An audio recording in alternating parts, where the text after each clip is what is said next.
जो मुस्कुरा रहा है उसे दर्द वाला होगा, जो चल रहा है उसके पाँव में छला होगा।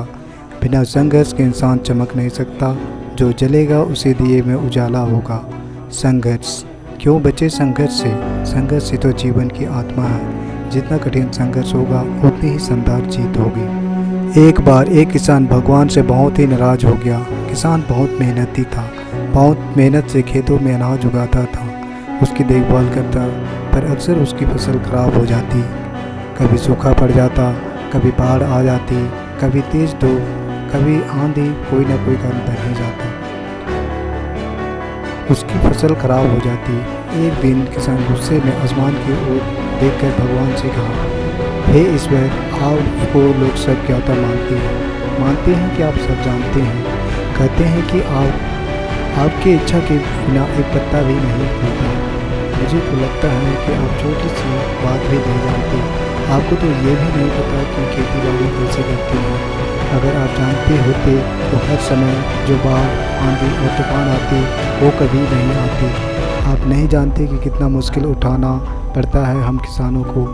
यदि आप मेरे हाथ में यह शक्ति दे दे कि जैसे चाहूँ मैं वैसा ही मौसम कर दूँ, फिर आप देखना कि मैं अन्न के भंडार लगा दूंगा। भगवान इस किसान के तीखे वाक्य सुनकर मुस्कुरा रहे थे और वह किसान के सामने प्रकट होकर बोले, मैं आज से तुझे यह शक्ति देता हूँ कि तुम अपनी खेती पर तुम्हारी जैसी इच्छा हो तुम वैसे मौसम कर दोगे। मैं बिल्कुल भी दखल नहीं दूंगा, तुम्हारी इच्छा से सब कुछ होगा। किसान बहुत खुश हो गया। किसान ने गेहूं की फसल अपनी खेतों में बोई। जब उसे लगा कि खेतों को धूप चाहिए तो खेतों को धूप मिले, जब पानी बरसना चाहिए तभी पानी बरसा। आंधी, तूफान, बाढ़ कुछ भी उसने अपने खेतों पर आने नहीं दिया। किसान के खेत में इस वक्त ऐसी फसल हुई जैसे कभी नहीं हुई थी।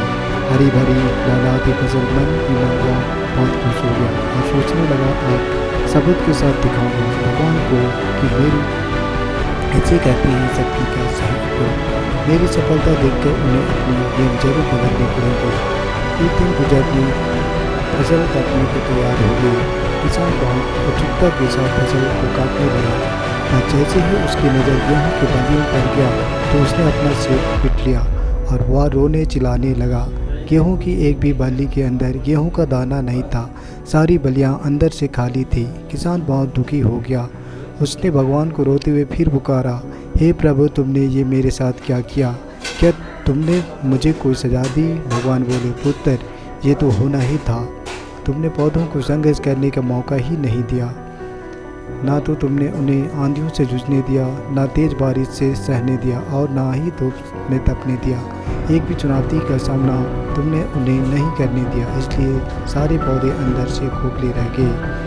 जब आंधी, तूफान, तेज बारिश और धूप पड़ती है तभी ये पौधा अपने अस्तित्व को बचाने के लिए संघर्ष करते हैं, और इसी संघर्ष से एक बल पैदा होता है जिसमें शक्ति होती है, ऊर्जा होती है, और यही ऊर्जा होती है तेरे गेहूं के दानों की तरह जो नई कठिन परिस्थितियों से गुजरते ही नहीं दिया, जहाँ उनके अस्तित्व का जन्म होता है। सारी दुनिया इसलिए खाली है, इसमें एक भी गेहूं का दाना इसलिए नहीं है क्योंकि तुमने अपने पौधों को संघर्ष कराया ही नहीं।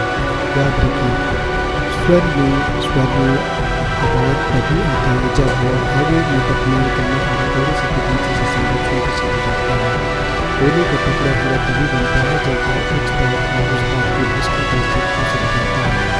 इसी तरह यदि हम जीवन के लिए संरक्षित न हो तो कुछ चुनौतियों की बात है तो हम भी गेहूं के बलियों की तरह खोखले रह जाएंगे, कोई अस्तित्व नहीं होगा हमारा।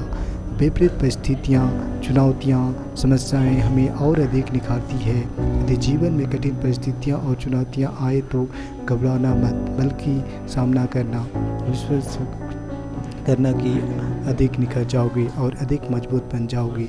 किसी ने कितना सही कहा है कि ज़िंदगी जीना आसान नहीं होता, बिना संघर्ष की कोई महान नहीं होता। जब तक ना पड़े हथौड़े के चोट, पत्थर पे भगवान नहीं होता।